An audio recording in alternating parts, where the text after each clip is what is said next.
जय जिनेंद्र। आज हम एनसीईआरटी 12th अध्याय 3 मनी एंड बैंकिंग में इस बात का अध्ययन करेंगे कि मुद्रा की मांग और पूर्ति किन उद्देश्यों से की जाती है और किस प्रकार निर्धारित होती है। देखिए, पहला क्वेश्चन है इसमें आपका कि सभी प्रकार की संपत्तियों में सबसे तरल संपत्ति कौन सी है। तो सबसे तरल संपत्ति है मुद्रा। अब ये तरल संपत्ति क्या होती है। मान लीजिए कि आपके पास आपसे कोई पूछे कि आपके पास कौन कौन सी संपत्ति है।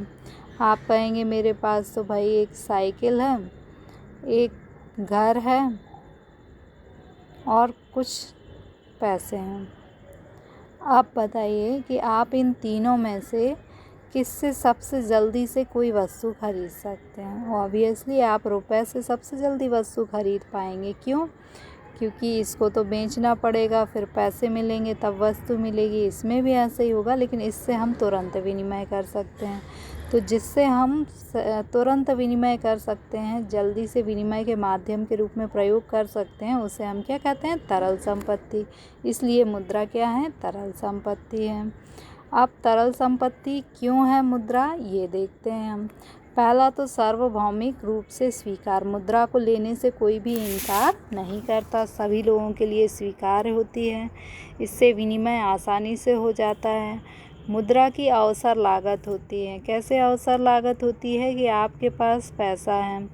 अब आपके पास दो ऑप्शन है, या तो आप उसे अपनी पॉकेट में अपनी घर में रखें या फिर आप उसको बैंक में रखें। यदि आप बैंक में पैसे को रखते हैं तो आपको उस पर ब्याज मिलेगा, और यदि आप अपने पास पैसे को रखते हैं तो आप उससे जल्दी से विनिमय कर सकते हैं, ट्रांजैक्शन कर सकते हैं। अब आपको इन दोनों में से जो पसंद आए आप वो कर सकते हैं। अपने पास भी रख सकते हैं और बैंक में भी रख सकते हैं। तो इसको बोलते हैं अवसर लागत, कि आपके पास दो अवसर हैं, इसमें से आप जिसका एक का चयन करेंगे और दूसरे का त्याग करेंगे। तो जिसका, मान लीजिए आप अपने पैसे को बैंक में रखते हैं तो ये आपका त्यागा गया विकल्प होगा, और ये क्या होगी? अवसर लागत होगी। अगला क्वेश्चन है कि तरलता अधिमान क्या होता है। तरलता अधिमान क्या होता है कि आप यदि मान लीजिए कि कोई एक समय में कोई आपसे पूछे कि आपको कितने रुपए की मांग है, तो आपने बोला कि भाई मुझे प्रतिदिन 500 रुपये तो मेरे पास होना ही चाहिए। तो ये क्या होगा? आपका तरलता अधिमान। तरलता अधिमान यानी आप कितने पैसे अपने पास पॉकेट में रखना चाहते हैं। अब मुद्रा जो है उसकी मांग कई उद्देश्यों से की जा सकती है। देखिए, पहला है समव्यवहार प्रयोजन। आप मुद्रा की मांग क्यों करते हैं? समव्यवहार प्रयोजन। इसमें कोई विशेष अंडरलाइन करने का नहीं, केवल समझने का है। जैसे मान लीजिए कि आप दिन प्रतिदिन में कई वस्तुएं खरीदते हैं, तो ये जो भी वस्तु आप खरीदते हैं उसके बदले में आप क्या करेंगे? आप मुद्रा देंगे। तो आपने क्या किया कि आपने वस्तु खरीदी और बदले में मुद्रा प्रदान की। तो ये क्या हो जाएगा? समव्यवहार। आपने मुद्रा के बदले में कई प्रकार की वस्तुएं खरीद लीं, तो ये आपका क्या हो जाएगा? समव्यवहार। तो आप मुद्रा अपने पास क्यों रखते हैं? क्योंकि आपको दिन प्रतिदिन कई वस्तुएं खरीदनी होती हैं। अब समव्यवहार का एक इसमें उदाहरण दिया है कि एक व्यक्ति है जिसे महीने के प्रारंभ में 100 रुपये मिलते हैं और वो पूरे महीने इसको खर्च करता है। महीने के अंत में उसके पास कितने बचते हैं? 0 रुपये शेष बचते हैं। तो अगर उससे हम ये लगाएं अनुमान कि उसे औसतन कितने पैसे अपने पास रखने की आवश्यकता है, तो 100 धन 0, क्योंकि शुरू में उसके पास 100 रुपये हैं और अंत में 0 भागे 2, यानी उसे प्रति समय औसतन 50 रुपये अपने पास अवश्य रखना चाहिए। तो समव्यवहार प्रयोजन का अर्थ क्या होगा कि जो दिन प्रतिदिन के हम व्यवहार करते हैं, ट्रांजैक्शन करते हैं, वस्तुओं को लेते देते हैं, उसके लिए मुद्रा हमें अपने पास रखने की आवश्यकता होती है, मुद्रा की मांग होती है। दूसरा उदाहरण, इसमें भी उदाहरण ही है, कुछ अंडरलाइन करने का नहीं है, कि मान लीजिए कि ये एक फर्म है और एक ये व्यक्ति है। अब ये फर्म महीने के प्रारंभ में इस व्यक्ति को 100 रुपये देता है और ये व्यक्ति खर्च कर कर महीने के अंत तक 100 रुपये वापस फर्म के पास आ जाते हैं और व्यक्ति के पास 0 रुपये बचते हैं। तो ये एक समव्यवहार का उदाहरण दिया हुआ है आपको। चलिए अब हम समव्यवहार के लिए मुद्रा की मांग को फॉर्मूले से देखते हैं। फॉर्मूले में MDT लिखा हुआ है। M means money, D means demand और T means transaction. Transaction demand for money, समव्यवहार के लिए मुद्रा की मांग। ये जो होती है वो T का अर्थ होता है कि एक समय अवधि में अर्थव्यवस्था में समव्यवहार का कुल मौद्रिक मूल्य। इसका अर्थ क्या है कि आप यदि एक समय अवधि में 200 रुपये की वस्तु खरीदते हैं तो समव्यवहार का मूल्य क्या हो जाएगा, 200, और मुद्रा की मांग भी कितनी हो जाएगी, 200 हो जाएगी। अब यहाँ पर आप एक चीज़ देखिए कि के जो है वो धनात्मक अंश है। के जो है वो धनात्मक अंश है, अर्थात यदि ट्रांजैक्शन बढ़ते हैं तो समव्यवहार के लिए मुद्रा की मांग भी बढ़ेगी। चलिए अब इसमें एक एग्ज़ाम्पल दिया हुआ है कि यदि आपके किसी अर्थव्यवस्था में 100 रुपये हैं तो वो 200 रुपये के बराबर समव्यवहार कर सकती है। कैसे? जैसा कि अभी हमने एग्ज़ाम्पल में देखा था कि 100 रुपये इस फर्म के पास थे और इसने ये 100 रुपये क्या किए थे, एक श्रमिक को दे दिए थे और इस श्रमिक ने इन 100 रुपये का उपयोग करके वापस इसी फर्म को दे दिए। बाद में इसके पास 0 रुपये बचे, यानी 100 रुपये इसने उपयोग किए और 100 रुपये फर्म ने, यानी 200 रुपये के समव्यवहार के लिए हमें 100 रुपये की आवश्यकता पड़ी। अब यदि मान लीजिए कि ये डायरेक्ट फर्म को ना देकर ये, जैसे आप सुबह आपके पास 100 का नोट है, आपने दूध वाले को दिया, दूध वाले ने सब्जी वाले को दिया, सब्जी वाले ने किसी और को दिया, तो ऐसे ये 100 रुपये मान लीजिए 4 लोगों के पास गया तो 400 रुपये का इसने काम कर दिया। तो जितने लोगों के हाथ से गुज़रता है उसे हम क्या कहते हैं, मुद्रा का संचालन वेग। मुद्रा का संचालन वेग क्या कहते हैं, मुद्रा की एक इकाई अवधि में जितनी बार हस्तांतरण होता है। जैसे हमने अभी देखा था ना कि 4 लोगों के हाथ से 100 रुपये गुजरा था, तो ये जो 100 रुपये था वो उसने कितने का काम कर दिया था, 400 का। तो 400 क्या हो गया था, मुद्रा का संचालन वेग हो गया था। देखिए इस फॉर्मूले में आपको बताया गया है कि जो मुद्रा है, यहाँ पर आपको एग्ज़ाम में क्वेश्चन पूछा जाएगा कि V, ये फॉर्मूला दिया होगा और पूछा जाएगा कि V किसका सूचक है, तो V संचालन वेग का सूचक है। अब ये संचालन वेग क्या है, तो किसी इकाई समय अवधि, एक माह, एक वर्ष में जितनी बार स्टॉक की एक इकाई का हस्तांतरण होता है। देखिए मान लीजिए आपके पास 100 रुपये थे, आपने वो 100 रुपये दूध वाले को दे दिए, दूध वाले ने सब्जी वाले को दे दिए, सब्जी वाले ने किसी और को दे दिए। तो ये जो 100 रुपये थे वो मुद्रा का संचालन वेग के कारण कितने हो गए, 400 हो गए। यानी मुद्रा का संचालन वेग कितना था, 4 था, तो 100 गुणित 4, 400 हो गया। तो अब आप देखिए इस फॉर्मूले का जो आगे का पार्ट है वह है MDT। MDT का अर्थ होता है ट्रांजैक्शन डिमांड फॉर मनी, यानी समव्यवहार के लिए मुद्रा की मांग। और ये जो T है वह किसका सूचक है, समव्यवहार का सूचक है। T का अर्थ जैसा कि आपके इसमें दिया हुआ है क्वेश्चन में, आपको क्वेश्चन आएगा कि T जो है वो कैसा चर है। चर का अर्थ है कि T जो है परिवर्ती चर है और MDT जो है वो स्टॉक चर है। इसको थोड़ा आप ध्यान से समझिए क्योंकि ये ऑब्जेक्टिव में आएगा कि कौन सा परिवर्ती चर है और कौन सा स्टॉक चर है।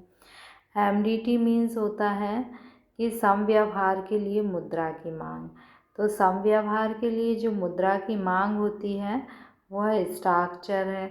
स्टॉक चर क्यों है, क्योंकि एक निश्चित समय में, जैसे एक महीने में आप को समव्यवहार के लिए कितनी मुद्रा की मांग होगी, वह स्थिर होगी। जबकि टी जो है वो प्रवाह चर है, यानी ट्रांजैक्शन, जो आप वस्तुएं सेवाएं खरीदते हैं, जो व्यवहार करते हैं, उनमें परिवर्तन होता रहता है। इसलिए टी क्या है, प्रवाह चर है, और एमडीटी क्या है, ये स्टॉक चर है। आगे देखते हैं, ये जो फॉर्मूला है, इस फॉर्मूले में एमडीटी मीन्स समव्यवहार के लिए मुद्रा की मांग, के जो है वो धनात्मक सूचक है, पी मीन्स होता है सामान्य कीमत स्तर, और वाई का मीन्स है सकल घरेलू उत्पाद। इसको देखिए एक एग्जाम्पल से देखते हैं। जैसे पी क्या है, मान लेते हैं किसी वस्तु की कीमत जो है वो 10 रुपये है। वाई क्या है, सकल घरेलू उत्पाद, और हम मानते हैं कि उस देश में 10 ही वस्तुओं का उत्पादन हुआ है। तो अब इन 10 वस्तुओं की, एक वस्तु की कीमत 10 रुपये है, यानी यदि हमें पूरी 10 वस्तु खरीदना है तो कितनी मुद्रा की मांग होगी, 100 रुपये मुद्रा की मांग होगी। तो ये इस फॉर्मूले में बताया गया है। चलिए अब हम सट्टा प्रयोजन से मुद्रा की मांग का अध्ययन करते हैं। सट्टे का अर्थ वह सट्टा नहीं है जो आप समझते हैं। इकोनॉमिक्स में सट्टा प्रयोजन से मुद्रा की मांग का अर्थ है वंद पत्रों का क्रय और विक्रय है। वंद पत्र, यहाँ आपकी बुक में लिखा है कि भूमि, संपत्ति, बहुमूल्य धातु, वंद पत्र, मुद्रा, इन सबको एक वंद पत्र नाम दिया। वंद पत्र मतलब एक पत्र जिसमें लिखा होता है कि कितने रुपए का ऋण दिया है, और उस मैच्योरिटी पर वह, जैसे 100 रुपये का बंद पत्र है और 4 साल बाद इसके 400 रुपये मिलेंगे, तो वह ये एक जो पत्र है वह बंद पत्र हुआ। तो सट्टा में क्या किया जाता है, ये जो बंद पत्र है, अगर इसकी कीमत कम होती है तो इसे खरीद कर भविष्य में बेच दिया जाता है तो लाभ होता है। अगर इसकी कीमत अधिक होती है तो इसे खरीदा नहीं जाता। चलिए, तो सट्टा प्रयोजन से किसी भी अर्थव्यवस्था में क्या होता है कि 2 चीज़ें होती हैं जिनकी के लिए मुद्रा की मांग होती है। या तो आपके पास जो पैसा है आप बैंक में रख सकते हैं, या फिर उसका बॉन्ड खरीद सकते हैं। यदि आप बैंक में पैसा रखेंगे तो आपको ब्याज मिलेगा, मान लीजिए 5%। 100 रुपये आपने जमा किए तो आपको 5 रुपये मिलेंगे। अगर आपने 100 रुपये के बॉन्ड खरीदे और 110 रुपये में बदलेंगे, यानी आपको बॉन्ड पर अधिक राशि प्राप्त हो रही है और ब्याज में आपको राशि कम प्राप्त हो रही है, तो अब आप अपना पैसा कहाँ लगाएंगे, बॉन्ड में लगाएंगे। तो यही बात यहाँ पर लिखी हुई है, इसमें भी बताया है कि ये सट्टा प्रयोजन से मुद्रा की मांग को एक्स अक्ष पर बताया गया है, और वाई अक्ष पर ब्याज की दर को बताया गया है। मैक्स का मतलब है कि जब ब्याज की दर अधिकतम होती है। देखिए, मान लीजिए कि ब्याज की दर बहुत अधिक है तो आप अपना पैसा बैंक में ही जमा करेंगे, बॉन्ड में क्यों लगाएंगे। तब सट्टा प्रयोजन के लिए मुद्रा की मांग कैसी हो जाएगी, 0 हो जाएगी। यदि मान लीजिए कि ब्याज दर मिनिमम है, बहुत कम है, तो अब आप पैसा बैंक में ना रखकर बॉन्ड को अधिक खरीदेंगे, और सट्टा प्रयोजन के लिए मुद्रा की मांग जो है वो अनंत हो जाएगी। तो इसमें यही है कि बॉन्ड की मांग और ब्याज दर में विपरीत संबंध होता है। जब ब्याज दर अधिक होती है, ब्याज दर और सट्टा प्रयोजन से मुद्रा की मांग में विपरीत संबंध होता है। जब ब्याज दर अधिक होती है तो सट्टा प्रयोजन से मुद्रा की मांग 0 होती है, और जब ब्याज दर कम होती है तो सट्टा प्रयोजन से मुद्रा की मांग अनंत होती है, यानी बहुत अधिक होती है। देखिए, इसमें ये बताया गया है कि यदि ब्याज दर बहुत अधिक है तो व्यक्ति आशा क्या करेगा कि भविष्य में ब्याज दर गिरेगी। भविष्य में ब्याज दर गिरेगी तो अभी वो क्या करेगा, मुद्रा की मांग नहीं करेगा, अपना पूरा पैसा क्या करेगा, बैंक में जमा कर देगा, अपने पास नहीं रखेगा। यदि ब्याज दर बहुत कम है, मिनिमम से भी कम है, तो उसे पता है कि भविष्य में ब्याज दर क्या हो जाएगी, बढ़ेंगी। तो वो अभी क्या करेगा कि अभी चूँकि ब्याज दर कम है तो अभी मुद्रा जो है उससे वह सट्टे के लिए मुद्रा रखेगा, जिससे कि वह उससे बॉन्ड को खरीद सके। तो इन्हीं चीज़ों को इसमें बताया गया है। इसमें जैसा कि लिखा है कि जब आप ब्याज दर में वृद्धि की आशा कर सकते हैं तो बंध पत्र की कीमत गिर जाती है। जैसा कि अभी आपने देखा कि ब्याज दर और बंध पत्रों की कीमत में विपरीत संबंध होता है। जब ब्याज दर अधिक होती है तो बंध पत्रों की कीमत गिर जाती है। क्वेश्चन रहेगा कि जब ब्याज दर में वृद्धि की आशा होती है तो उसका परिणाम क्या होता है, तो आंसर हो जाएगा कि बंध पत्र की कीमत गिर जाती है। और बंध पत्र की कीमत जब बहुत कम होती है तो लोग क्या करते हैं, लोग अपने पास मुद्रा धारण करते हैं। मुद्रा धारण क्यों करते हैं, क्योंकि वो भविष्य में बंध पत्रों को खरीद सकें।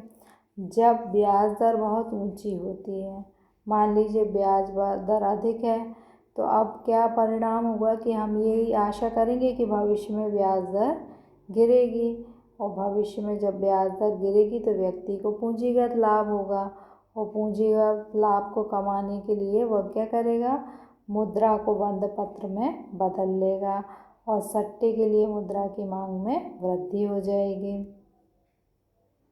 अब इसमें दिया है कि यदि अर्थव्यवस्था में मुद्रा की पूर्ति में वृद्धि होती है तो लोग क्या करते हैं, लोग बंध पत्र को खरीद लेते हैं। तो बंध पत्र के लिए मुद्रा की अतिरिक्त मांग में क्या हो जाएगा, वृद्धि हो जाएगी। अब इसमें एक तरलता पास दिया हुआ है। तरलता पास क्या होता है कि जब ब्याज दर मिनिमम से भी नीचे हो जाती है, बहुत कम हो जाती है, तो मुद्रा अधिशेष के लिए लोग लालच को परितृप्त करने के लिए उपयोग करते हैं। इस पर सट्टे के लिए मुद्रा की मांग की लोच अनंत होती है। देखिए हम चित्र में देखते हैं तब आपको क्लियर होगा। इस चित्र में तरलता पास कहाँ है, ये जो ब्याज दर है वो अपने मिनिमम से भी नीचे यदि गिर जाए तो क्या होगा, लोगों को लाभ की आशा होगी कि ब्याज दर बहुत कम है, यानी भविष्य में ब्याज दर बढ़ेगी, बॉन्ड की कीमत बढ़ेगी। इसलिए वर्तमान में सट्टे के लिए मुद्रा की मांग कैसी हो जाएगी, अनंत हो जाएगी। तो इस स्थिति को हम क्या कहेंगे कि तरलता पास की स्थिति निर्मित हो गई है। अब इसमें बताया गया है कि मुद्रा की जो मांग होती है वो किस प्रकार होती है। मुद्रा की मांग दो प्रकार से होती है। एक तो MDT यानी मनी डिमांड फॉर ट्रांजैक्शन, यानी समव्यवहार के लिए मुद्रा की मांग, आप दिन प्रतिदिन में सौदे करने के लिए मुद्रा मांग करते हैं। और दूसरा है MDS यानी सट्टे के लिए मुद्रा की मांग। यदि हम सट्टे के लिए मुद्रा की मांग और समव्यवहार के लिए मुद्रा की मांग को जोड़ दें तो हमें मुद्रा की कुल मांग प्राप्त हो जाएगी।